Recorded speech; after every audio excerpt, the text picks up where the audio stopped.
Tackle the shackles.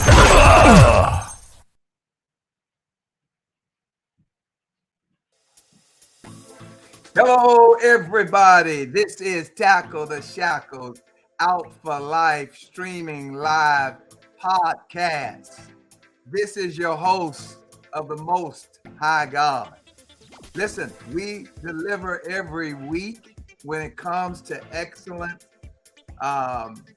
special guests. We're not going to come short of that this week. And I'm telling you, we have a fantabulous guest tonight. Get ready to learn, get ready to be empowered, get ready to be encouraged.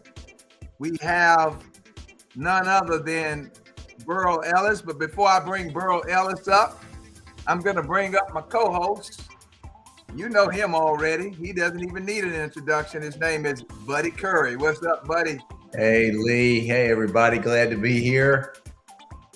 Hey, man, buddy, we got a good one. You and I we can just take it easy tonight because guess what? We want to get as much information out of our guests that we possibly can.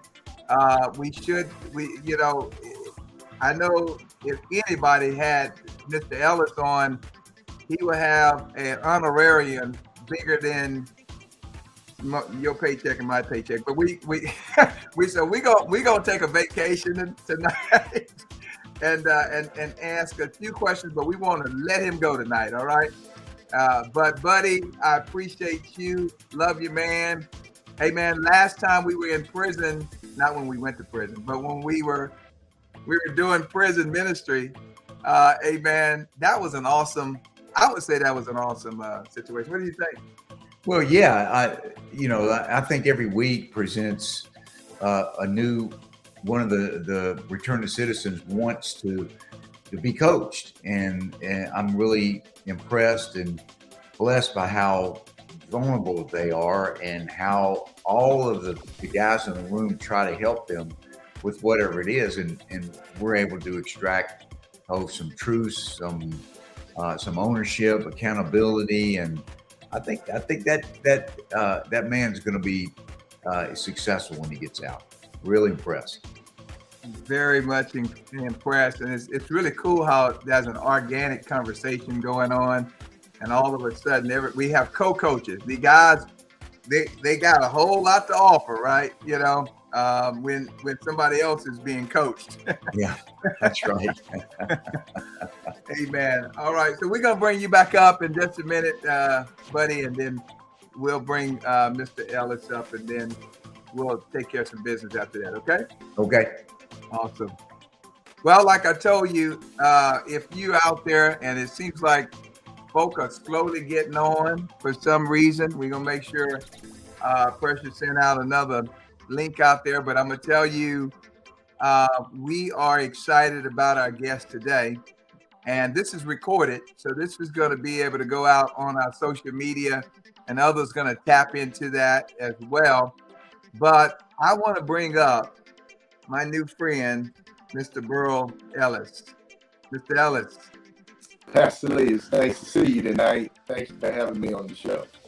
Well, it's a blessing to have you, and we're looking forward to picking your brain tonight. All right. Thank you. I'm honored to be here. Thank you very much. Amen. God bless you so much. We'll see you in just a minute. Amen. Mr. Burrell Ellis. Now, I want you guys to, like I said, go ahead and subscribe, and make sure you send this link to your Facebook, your Instagram, all your YouTube channels that you have, and let's get the word out that we have a special guest tonight. With that being said, we always like to make sure we set and marinate the night with the purpose of Tackle the Shackles. We know that Tackle the Shackles is about solving reentry problems, changing the narrative. Yes, changing the narrative in order that we will have those who've been justice impacted, those who have been formerly incarcerated, those who have gone through the prison system, and some are still, hopefully don't go to the prison system. And so with that being said, we want to tackle some shackles right now with this video.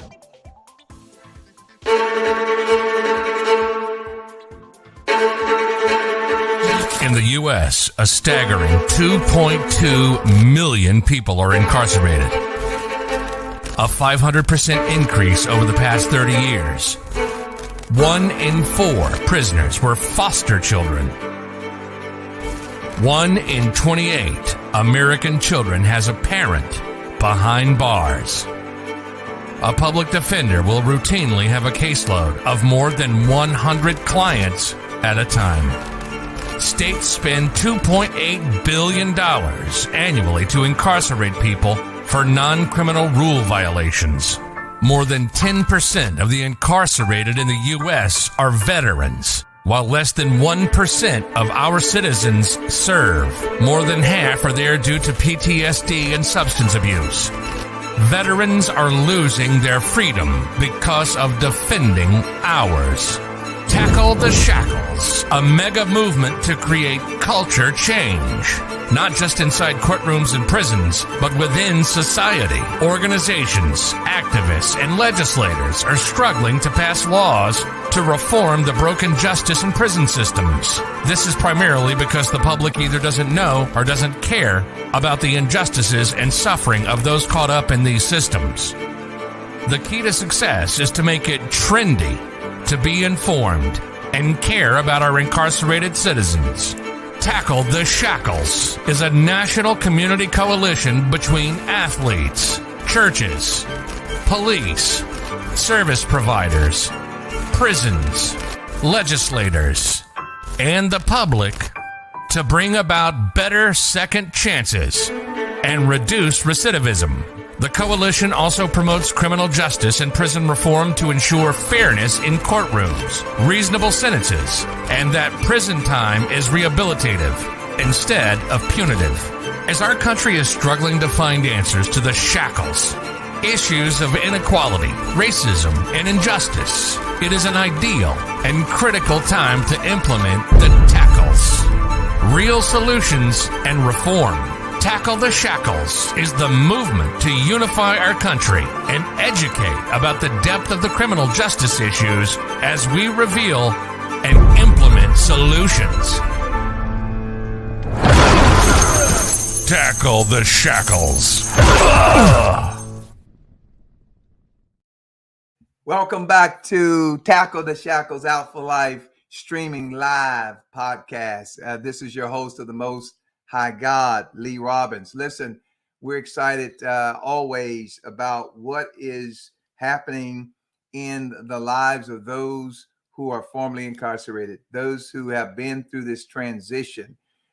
We've seen many, since we got started a little bit over 6 months ago with this podcast. We've seen several people come up with awesome testimonies that some from rags to riches, others that have come up here and shared some very critical knowledge about prison reform. Welcome, everybody. We thank you for our audience that are here. We appreciate your presence, and we thank you. Buddy, come on back up and, hey, man, just a minute, and let's chat for a second here, and then we'll bring up Mr. Ellis back again. Yeah, buddy, since you've been working with, this prison reform and working with returning citizens, you are a hands-on kind of guy. I can remember you wanting to come to our reentry home and said, let me coach a couple of those guys. And I guess that's been a little bit over 6 months, 7 months or so ago, a little bit longer. In your opinion, what do you feel that needs to happen and what needs to be done to bring about reducing prison recidivism? Oh, yeah, I think, from my chair, what I've been involved with is guys that are already in. And I think as soon as they get in, the faster we can get to them and begin to coach them, begin to come along their side, bring about a care and bring about a resource that they may not have had. I think there'll be more hope there. The other thing is that I love the transition center that we're working at in one of the prisons, and it's a way to kind of stick your toe in the water and then begin to work and begin to save money and experience some more decision making, and I really like that.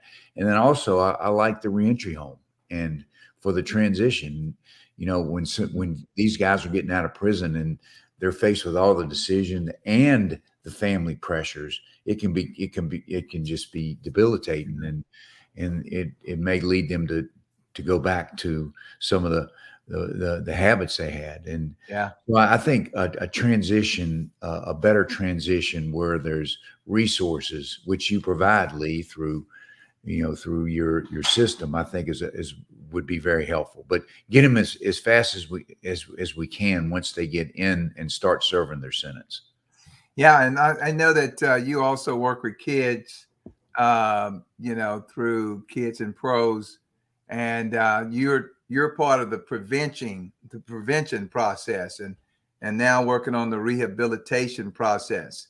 There's a process before that even happens, and what happens in the middle in terms of mass incarceration, what's happening in our society, people being whatever it is. And that's what we're going to deal with today. We're talking about there's prosecutory impact on the criminal justice system. And I really believe we have a guest today to speak on that, the prosecutory. But let me have Mr. Ellis to come up, and I want to give a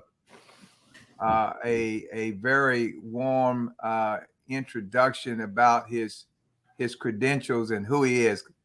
Brother Ellis, before you speak, and then we're going to let you go, I just want to make sure everybody understands who you are and where you come from. But here it is. I'm just going to read this. Mr. Burrell Ellis Jr.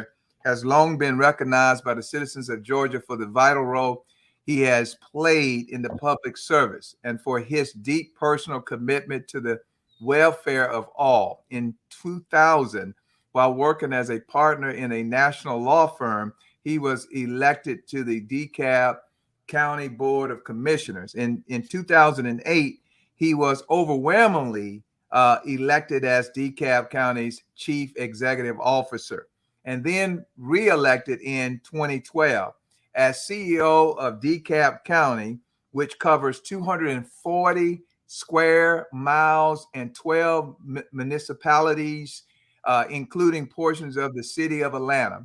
Mr. Burrell was responsible for managing the county's watch this, y'all, $1.2 billion annual budget, 7,000 employees, 26 departments, and delivery of services to its 740,000 citizens. Mr. Burrell Ellis, God bless you. Thank you for coming. God bless you, Pastor Lee Robbins, and good to see you, Buddy Curry. And I want to thank you for your ministry, for Tackle the Shackles, and the good work that you're doing to address a very serious issue, maybe the most consequential issue of our times, and that is mass incarceration in our broken criminal legal system. So thank you for your service. Thank you for your ministry. Thank you for being the host of the Most High God. And thank you for having me on your program tonight. You're welcome. Yes, sir. We know that you are a heavy hitter from the start, but one of the reasons why I took some great interest, I met you at GGRA, Greater Gwinnett Reentry Alliance, and you were one of the speakers there. And I took a picture with you. I don't even know if you remember that, but I got you on my camera. We took a picture together. It wasn't a mug shot. It was a picture that we. Well, whatever it was, I'm honored to have been there. And it's where God placed me in a moment. So I was extremely impressed with what you said there. They had the news out at that time, and I've been following you and been watching. And you have a unique experience being justice involved or being impacted by the criminal justice system. We have our theme here, prosecutory impact on criminal justice system. Tell us we'll just let you roll with it and speak to us. I'm actually giving you the pulpit and saying, preach, brother, preach. Well, what an honor. Thank you, Pastor. Let me tell Okay. you, on this topic of prosecutorial impact on the criminal legal system, and I intentionally refer to it as the criminal legal system as opposed to the criminal justice system, because as I am and many others are all too familiar, the system is less than just.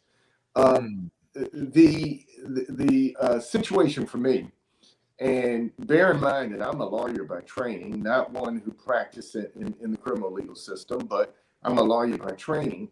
And I did not fully comprehend the extent to which prosecutors hold unchecked power within the legal system until I was targeted by the legal system. Now, we know that the criminal system disproportionately targets people of color. One of the things, I guess, that was shocking to me was not only the level to which prosecutors can bring charges against people, but the way they can shape those charges and shape a narrative, and in my case, where a crime wasn't even committed. Because of systemic racism that we face in this country, one of the major hurdles that we had to overcome was, first and foremost, the amount of unchecked power of the prosecutor, and the way he was able to keep out good evidence, as opposed to, in my case, and I certainly don't want to paint a broad brush and say that this applies to all district attorneys, all prosecutors in the United States of America. I mean, there are certainly people who serve, and they serve with good intention, and they are trying to do what is right and what is just. And I applaud public servants who serve in that vein. The problem, though, with having so much unchecked power, no matter who you are and serving in that role, is that unchecked power tends to corrupt. And when you have people who have such absolute power, then, as the saying goes, absolute power corrupts, and it corrupts absolutely. And so there is a tremendous amount of power and control within the system that lies in the hands of prosecutors. We heard over and over again, right from the outset, once charges were levied, what we heard was that, well, he must have done something wrong, even from people who didn't understand what that something was. And the reasoning behind that thought was that he wouldn't be here unless he had done something wrong. Yeah, and that I can understand that 100, because that happened to me as well. You know, he must have done something wrong. Listen, I want to make sure you have the audio is very clear. Could you turn your volume down just a little bit? It's got a little static when you speak. Just bring your, and then speak a little bit. Let me see if it make a difference. Okay, I've turned it down some. Is that too low? More? No, I can still hear you. We still hear a little static, but that's okay. Okay, I'm gonna try to bring it down just a tad more. And how are we doing? That's good. We'll go with it. Let's go. Okay. We can go with it. All right. Yeah. All right. And my apologies. I guess that's my mic. Hold on. Let me check. Okay, I muted the mic, so I better leave this alone. Yeah, you good. Let me try one more thing. Okay. On the audio side. And Pastor, I think we better stop while we're ahead. Yeah. Well, you were just talking about, you know, he must have done something wrong. He must have done. That's while he's here. The one of the tenets purportedly of our civil liberties and civil rights, constitutional rights in the United States of America, is that a criminally accused has a right to a trial by a jury of his or her peers. And that's a very difficult concept to live out, because the question becomes, who are our peers? And the system is designed so that people who have a level of awareness about politics, about the law, Mhm. about how things function in any kind of a system in life, a level Mhm. of maturity, they tend to be excluded from juries. They tend Mm. to be stricken. People who were well read were less favored over people who maybe like to read, and I'm not making this up. This is exactly what happened in my case. Love novels, romance novels. Mm. There was one uh, black male juror who had recently read, because these are questions that they ask the people in the jury pool. You know, what have you read recently? And he had recently read Michelle Alexander's book, The New Jim Crow. Well, he was excluded from the jury just based upon that. He Mm. had a broadened perspective. But we had a number of jurors who, as I mentioned, read romance novels, and they were allowed to stay on, and they weren't active voters. They weren't Mm. active politically by any measure or stretch, and they didn't really know much about what was going on in their government. Mhm. Likewise, Black people were systemically excluded from, in my case, my jury. So, you know, some people did get on who were Black. You know, it wasn't an all, I didn't face an all white jury, but Mm. a number of Black potential jurors were investigated by the prosecution, Mm. and if the prosecution found that they hadn't paid the bills on time, or Mhm. they had gone through a divorce and didn't pay their alimony as scheduled, they were Mm. deemed as bad citizens. That information about them that probably they would have preferred be kept private, or at least not aired in a public courtroom, was in fact aired by the district attorney. And so, just by virtue of the fact that they were trying to fulfill their civic duty of sitting on a jury, they Mm. were investigated by the district attorney. Oh And my. then, just for maybe difficulty in paying bills, that was used as reasoning to deem them as bad citizens and kept off a jury. Now, we're not talking about 1865 and we're not talking about 1965. We're Mhm. talking about this occurred in 2015 in my case. Hmm. So this is what happens, and and these are the kind of racial biases that enter the equation when you have a Black accused. We watched as young Black men in orange suits, shackled together, were paraded in and out of the courtroom. Again, we're not talking about in 1865. We're talking about in 2015. And it was very Mm. disheartening to see this. And you ask yourself why. 1960, Martin Luther King was arrested on a probation violation for a bogus traffic charge. He was taken to the DeKalb County Courthouse. He was convicted, he was jailed, and he was sent off to prison, a work Mm. camp, a chain gang, if you will, where it was hoped by those in charge that he would be made an example of and maybe never even return to general society, maybe Mm. even ever heard of or seen again. Coretta Scott King, being alarmed by what was happening to Dr. King, placed a few calls. And she ended up being able to get in touch with both presidential nominees at the time, one being Richard Nixon and the other John Kennedy. Richard Nixon elected not to do anything. John Kennedy went into action. She was concerned because Dr. King was taken to DeKalb County, which Mm. was known and which she referred to as Klan country. That was Mm. DeKalb County in 1960. Fast forward 55 years. I was taken to the DeKalb County Courthouse. I was suffered a conviction like Dr. King. I was Mhm. immediately escorted out the courtroom without any opportunity for an appeal bond. The same thing happened. What was different? What was Mm. different is in 1960, Dr. King faced a system with all white folks in charge.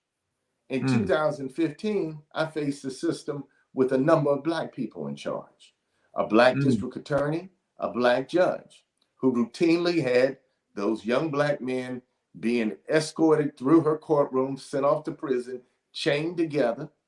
And I wasn't treated much better in that courtroom, I will say. So what difference did it make that the faces had changed from 1960 to 2015? I think that unless you change the way the system operates, changing the faces that head that system will never be enough. And we like to sanitize racism. We like to talk about the Hollywood version where white people in hoods come around and burn a cross in a black person's yard and do, admittedly, some very awful things. But we have to understand when systems are rotten, when systems themselves are racist, then the same racist acts that are perpetrated continue no matter who's in charge. And so when we look at the criminal legal system in the United States of America, from DeKalb County to the state of Georgia, and beyond, we have to recognize that it's a system that disproportionately targets people of color. We have to recognize there's a system that incarcerates more people than any other legal system in the world by a wide margin. And we have to recognize that if we want it to act different, then we need to change the system. Our goal should be to fix that which is broken, not to simply punish people who violate societal norms. And then sometimes are laws that are simply created to criminalize really normal behavior in order to target people who we would prefer to keep enslaved, i.e. people of color. And so I know I've said a mouthful. I see some comments. I want you to get some questions in, Pastor. But we need to fundamentally change our legal system if we're going to live up to America's promise of being the home of the brave and the land of the free. So I hear you saying that the system that was built way back then, that was racist back then, is the same system that we're dealing with today, even though we got different people running it. You had more of someone opposite in how we look back then running it. Now we got people that more look like us that's running DeKalb system, but the system is still doing what it does, right? I think by and large that's true. Now, I want to acknowledge that there have been some significant changes made in recent years, and we have seen incarceration rates go down to some degree. And as we've seen incarceration rates go down for a time, we also have seen crime rates decrease, especially violent crime. But we fall back on the same knee-jerk reactions. When crime began to creep back up, the easy answer is always to fall back on more policing, more incarcerations, more convictions, lock people up, throw away the key. What we have to understand, and you and I have talked about this, I don't want to live in a crime-ridden neighborhood. Absolutely. I don't want to live in a crime-ridden society. I don't think anybody wants to live in that kind of a world.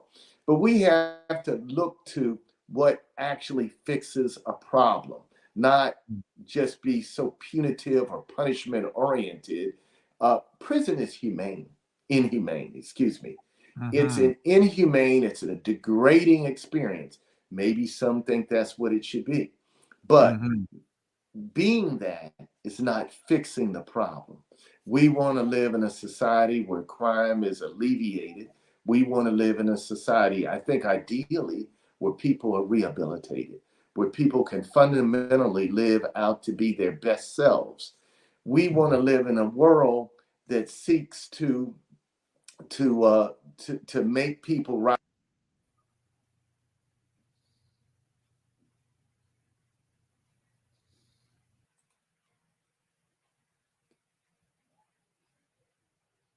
No, well, we lost you on the audio, Mr. Ellis. We lost you on the audio.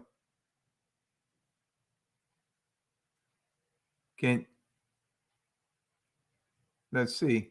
keep speaking, and sorry about that.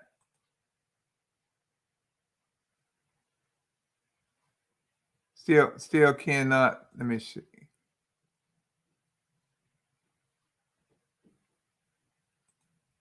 That's strange. Hold on a second. We still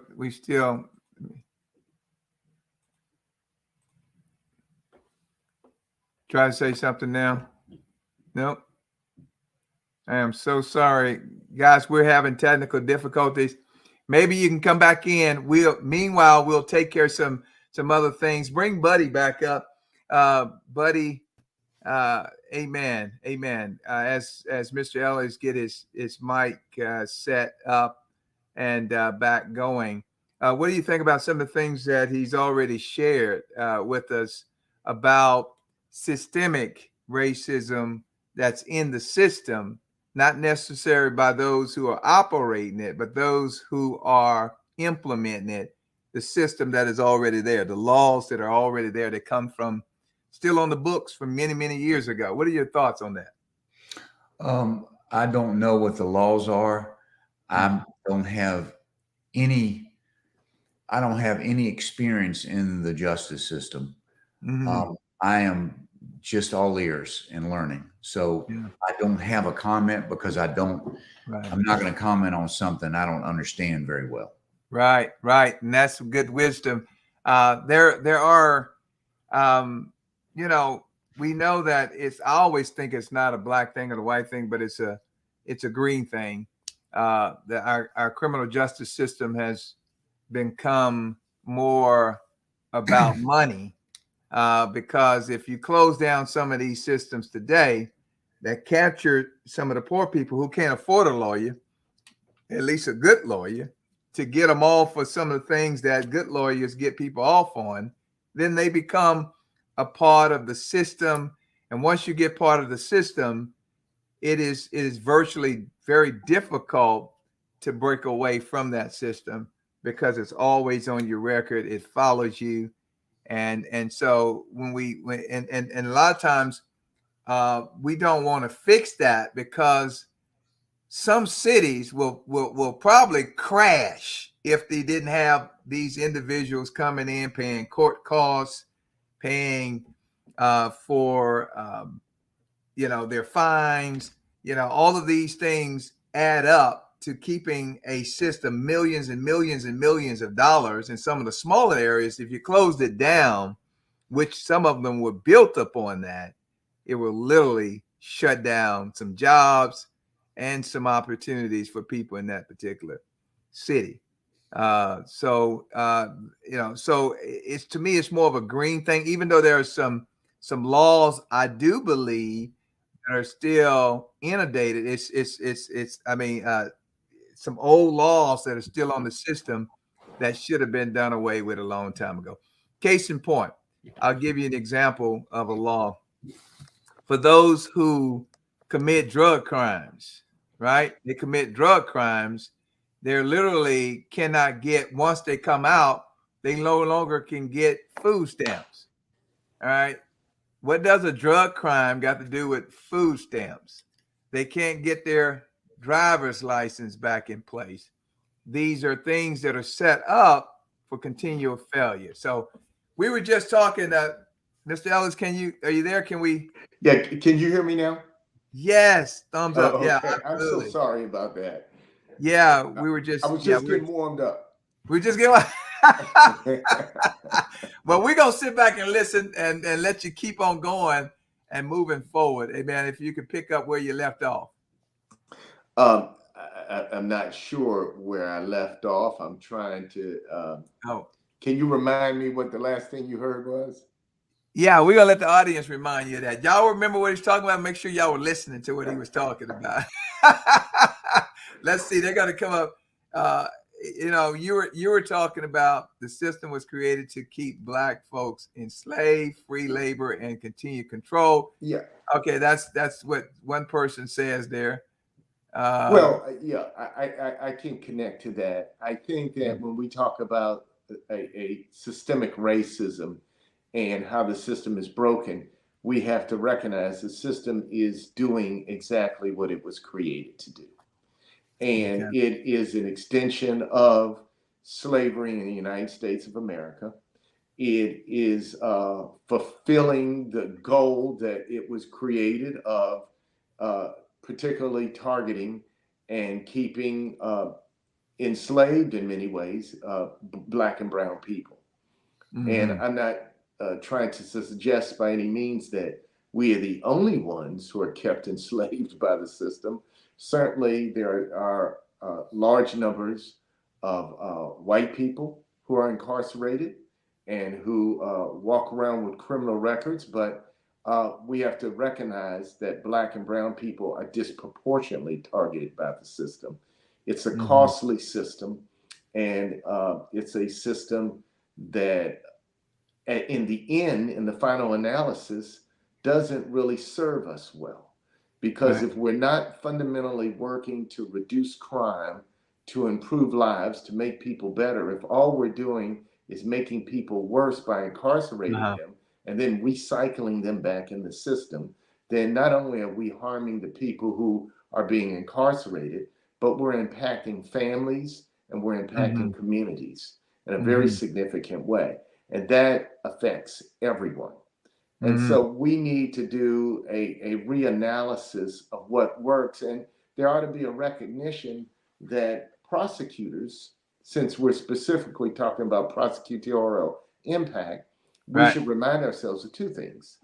And this requires public engagement and for the public to be involved. First and foremost, a prosecutor's job is to do more than merely seek a conviction. A prosecutor's job and duty is to seek justice. And justice requires many things. In some instances, it may, a conviction may be the best way to go about it. I mean, we have to acknowledge that. But at other times, a sentence that involves prison doesn't necessarily make sense. One of the things that struck me, and it's different when you read about it than when you see it. I mean, it's different when you see it than when you read about it, I should say. One of the things that struck me during my time inside of a prison was not only the raw numbers of people that were there, but the waste of human potential that was represented by the numbers of people that were there. And so how that rehabilitated people who were receiving no rehabilitation, who weren't receiving any kind of mental health treatment, because prison is traumatic, it's dehumanizing to be strip searched every time you go into a visitation room. And if you have to go to the bathroom, to be strip searched when you left the visitation room. And then when you came back to see your family again, to be strip searched and have people look into your cavities and do all the things that people don't like to talk about, but that actually happens inside a prison. To have to live day to day and worry about whether somebody is going to slit your throat or what might happen to you. I mean, there is little good that comes from taking, in my case and many others, people who are productive, wage-earning members of society that are providing for their families and others out of society, making them a tax burden on society, and then putting such a stigma on them when they come out that they can't continue to be productive at the level they were when they left and have no chance of redemption. Absolutely. That is inhumane, that is unjust, yes, and that is just ungodly. Yeah, and you're right on, because the system is not really serving its cause and purpose. It's not deterring crime. It's not deterring crime. It's not making people better or empowering people. It's supposed to get us to a place of repentance. That's the original purpose, to repent, to change our mind and direction. But it seems like we criminalize people even more so, and they learn it becomes an institution of crime a lot of times, because if a person files bankruptcy, they are given an opportunity to pay off their debt. And when their debts are paid, They come out of bankruptcy with what's called a quote unquote clean slate. If a person is convicted, they are sent away to prison, and then they are not only stigmatized as, the terms we use, ex-felon and other kinds of things. They have to check a box when they seek jobs and when they seek housing and when they seek federal assistance. And so they're never given that same opportunity to pay their debt to society. It's an unforgivable, unpaid. In fact, when you file bankruptcy, you don't even have to pay off the debt many times. You only have to pay off maybe a few cents on the dollar. But once you pay off those few cents on the dollar, you get that clean slate. And when you're incarcerated, and then you lay that's an extra layer of racism that you lay on top of particularly, Black and brown people who already carry the burdens of racism. When you're incarcerated, then that stigma is multiplied in such a way that it gains interest.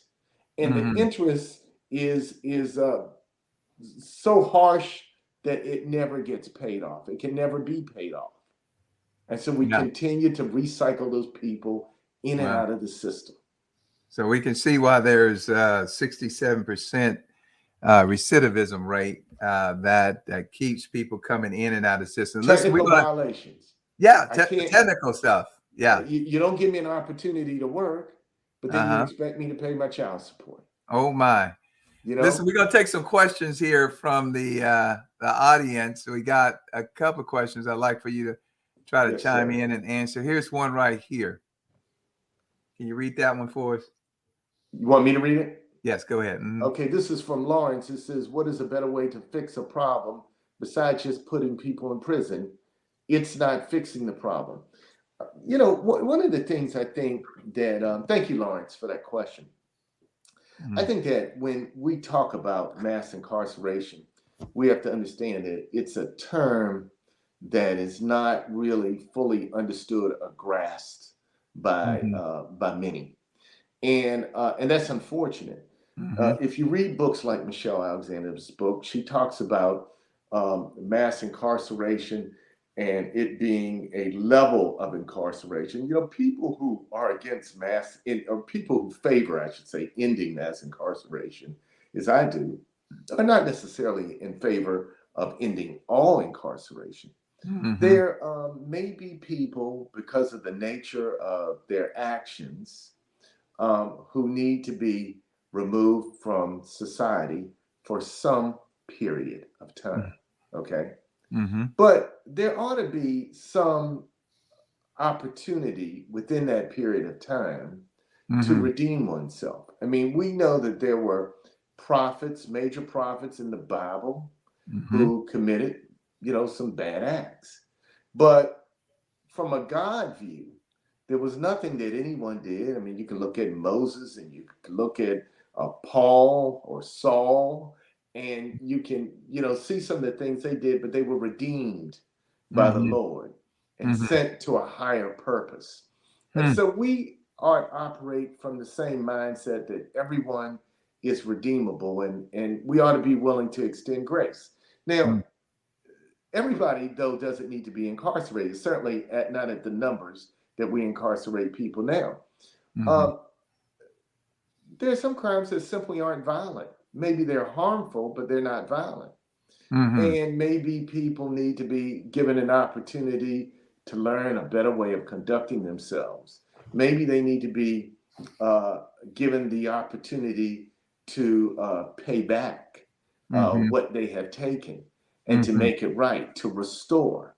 Yeah. But that doesn't necessarily mean throwing someone in a cell and throwing away the key for a number of years. Right. And destroying lives at great cost, both monetarily and to society as a whole. The key issue that we should always struggle with is the one that was shared to me by my friend Roland Washington, who is, with another organization that I'm involved with and I strongly believe in. That's the National Incarceration Association. Yes. And Roland has always challenged me. He said, Burrell, we have to examine what went wrong here? Was it mental illness? Was it an addiction? Was it a bad upbringing? But what went wrong here? And how do we fix it? That ought to be the key. And that's not an easy answer. That's not necessarily even a cookie cutter answer, but that is a humane answer. That is a godly answer. That is an answer that seeks a higher purpose. That is an answer that helps us reach what Dr. King referred to as the beloved community. That is the answer that we ought to be seeking. Not simply someone committed a crime. And we have to understand that a lot of these so-called crimes are only crimes because they're behaviors that someone labeled to be a crime in order to entrap people into the system. Like vagrancy, loitering, nuisance laws, noise laws. I mean, these are sometimes things that are just used in order to target people within certain communities and lock them up. Exercise of the vote for Black people has been a crime in this country. These aren't corruptible behaviors. And we ought to balance, since again we're talking about prosecutorial conduct here, we ought to examine the role of prosecutors. Why should prosecutors who seek to hold, and I say this with all due respect actually to those prosecutors who are serious and thoughtful and conduct their roles in a way where they actually seek justice, but it is very enticing to have a level of power that is largely unchecked. And why should prosecutors who seek to hold other people accountable for their actions not be held accountable when they commit misdeeds, when they are malicious, when they are wrong, intentionally so? Why do they have this absolute immunity, which is a higher level of immunity than we give police officers? Wow. Let's talk about that. And you know why you don't know? You may not have known that. I didn't know that. And Buddy, you may not have known that. And I don't know how many people in our audience knows that. But the reason you know that is because most of the work that prosecutors do is hidden from public view. Now, because of the body cams, we now see what police officers do. We can watch their work and we can go back. But we don't see what prosecutors do. It's done in the shadows of the legal system. We don't see how they make decisions to charge certain individuals. We don't see how they put pressure on people that causes them to lie against their brother or their sister. We don't see how they manipulate evidence and withhold evidence in order to get a conviction as opposed to seeking truth and justice. Some, not all, but some. And certainly that's what happened in my case. Yeah. Oh, that happened in my case too, as well. I mean, documents changed. And far too many.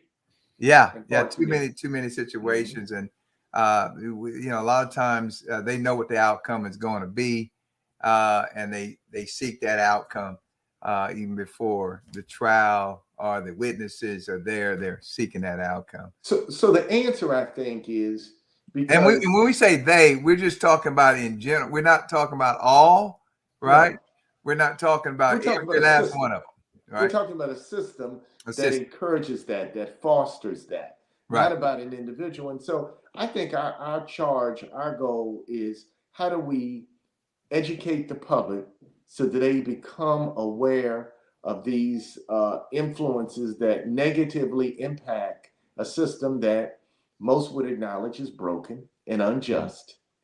And how do we empower them through the ballot and through their voices to change those things that are broken? Yeah.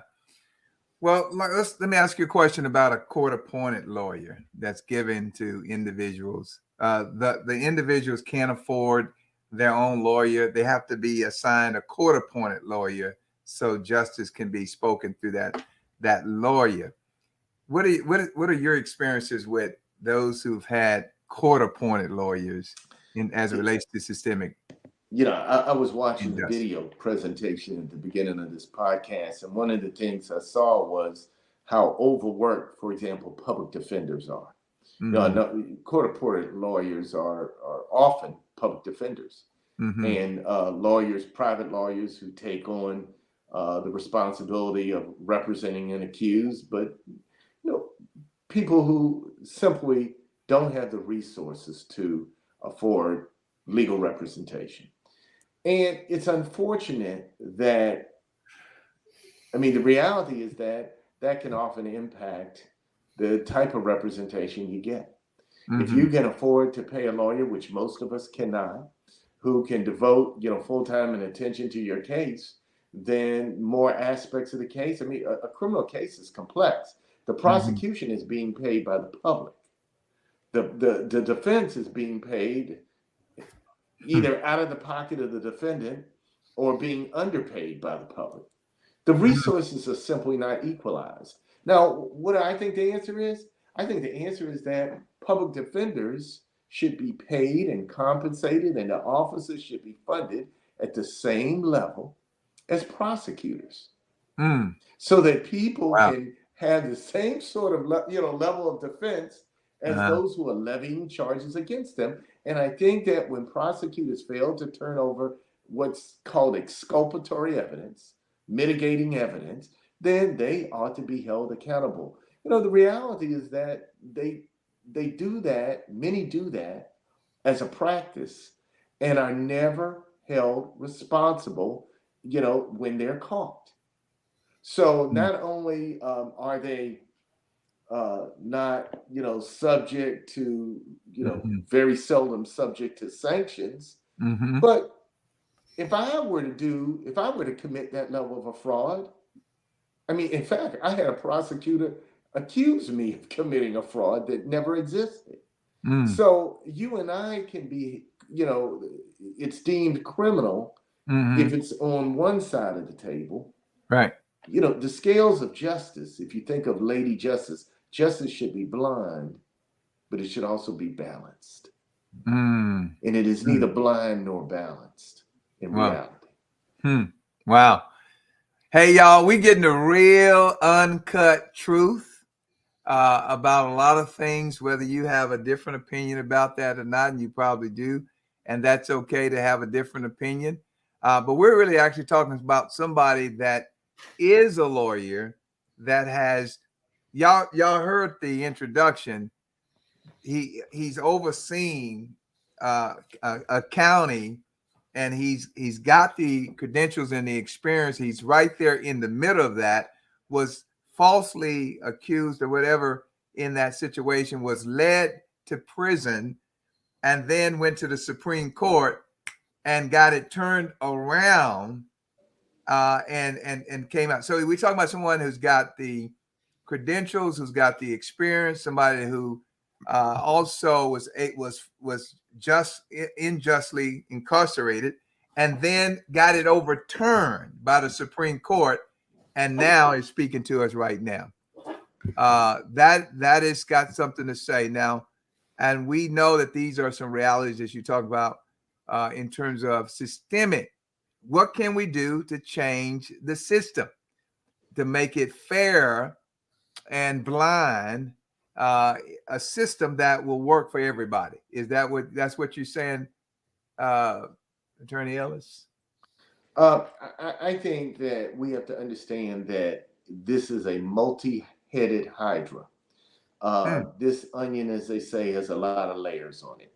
And there are a number of drivers of mass incarceration. We have over-sentencing. We have prosecutors who hold way too much power within the criminal legal system, even if their prosecutors are well-intentioned. We have unjust bail requirements, which allow people who can afford it to buy their freedom, and those who can't to be forced to sit in jail. And anybody who's sitting in jail pre-trial while they're deemed presumably innocent is forced to say, I did it, or whatever the prosecution wants them to say in order to get out so they can take care of their families and go to work and do all the things that are necessary for us to do to live as human beings. So, we need bail reform. We need sentencing reform. We need prosecutorial reform, and I'm probably reentry reform. We got a system that just recycles people in and out of itself, and then we have a system that's racist on top of all that. So we don't have enough time. I think you told me the show's only an hour. Is that right, Yeah. Pat? Okay. So we don't have enough time to talk about all the fixes. But since tonight's topic is prosecutorial impact, then I would offer, one or two. And the one, as I've already said, is I would personally like to see a change in the laws. This is only going to come from the people, because it won't come from the legislators until the people demand that it happen. And the people won't demand that it happen until they're better educated. I got educated because I went through the system. You got educated because you went through the system. And it's hard to get to where we are if you or a close loved one hasn't gone through the system, unfortunately. I don't wish that on anybody. But prosecutors wield this tremendous amount of unchecked power. They should not, just as police officers shouldn't have this qualified immunity, which gives them a presumption that they acted in correctly, and we know they don't. We now know that. Prosecutors shouldn't be given an even higher level of immunity, which is referred to as absolute immunity. Prosecutors are mostly elected officials. They're on the ballot, and they routinely get reelected time and time again because the public generally doesn't understand what the prosecutor does. The prosecutor should be there to protect us, to watch after us, and the prosecutor ought to be as held accountable as any other elected official. When I was county executive over DeKalb County, and when I was the county commissioner before that, people didn't hesitate to stop me whether I was pumping gas in my car, buying my groceries after a long day at work, taking my kids to school. If people saw me and they needed a pothole fix, or they needed more policing in their neighborhood, or whatever it was they needed, they didn't hesitate. They don't hesitate to pull over their county commissioner, their mayor, their city councilman, because they understand our function. They know we're there. They elect us, and we know that we are there fundamentally to serve them. But they don't pull over the district attorney, because most people don't even know who their DA is. They don't know who the district attorney is, even though they checked the box and they voted for him time and time again. So we have to pick up the phone and call these people up on the phone. And we have to tell them what kind of justice, because it really is only, we talk about smart justice and restorative justice and all these kinds of justice, and I get it, but there's really only one type of justice. And that's the justice that ensures liberty, justice, fairness for all people, irrespective of our color. And we have to acknowledge that with Black people, it doesn't matter whether we're well educated, where we live, where we work. We cannot educate ourselves. We cannot earn ourselves. We cannot move ourselves out of racism.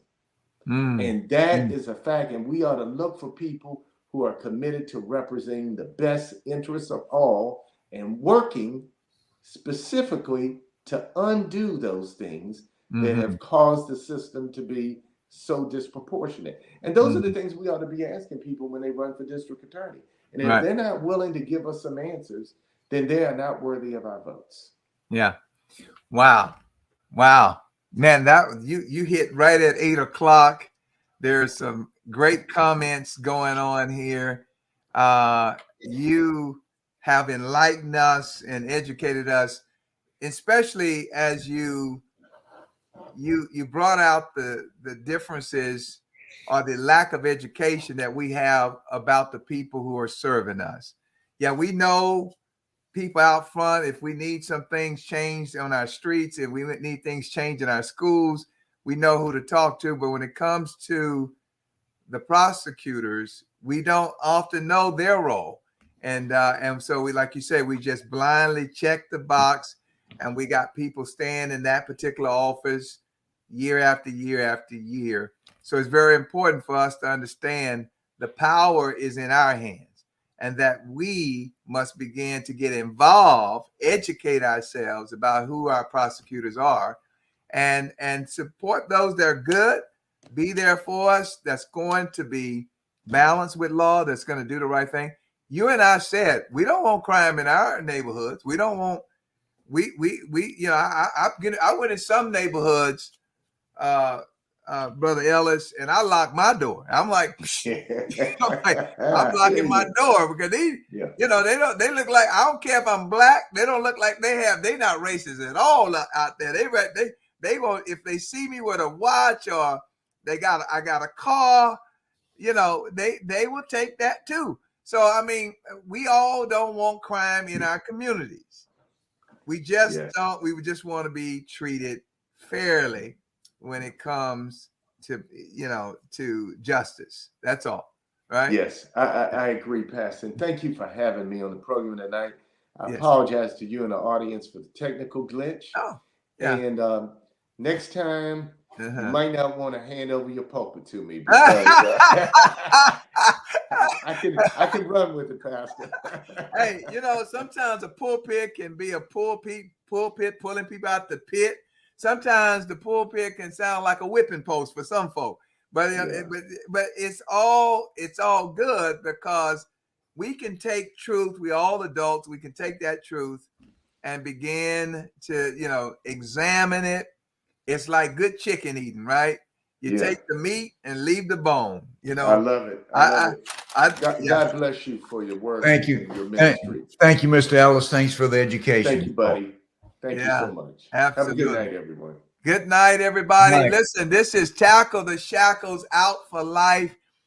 We have been streaming live on this podcast, and we've had an education tonight. And I'm telling you, my friend, Mr. Ellis, he delivered tonight. I learned some things. I went, I heard somebody else that put on there, I seen them type in, This is things that we are learning about our system.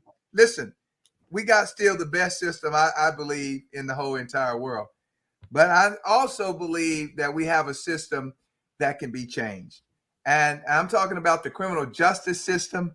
That definitely needs to be a change on it. Because if we're going to see the recidivism rate go down, it's going to require some laws to be changed. It's going to require some systems to be changed. And as you know, we want to make sure we work with our young people. There are some young people that are going in and being thrown into prison just because they're immature, just because they just don't know any better. And we got to help them know better. You're still guilty of the law, even though you don't know the law. And these are the things that we need to educate our communities. We need to go and pull our young people to the side and say, don't you know that that's a crime?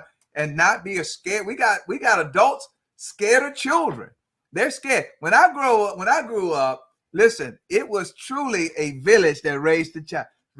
I mean, it took a village. And Miss Brown down the street, listen, by the time I got home, she already heard about what happened in the neighborhood. She pulled me over to the side, boy, and then the next neighbor got me before I got home. I got about 2 or 3 lectures before I got home and got that butt whooping by mama, because mama and daddy, they were not playing any games. We need now people who will be in the community to get justice involved, just as involved as anybody that to say, that's my family member, that's my loved one.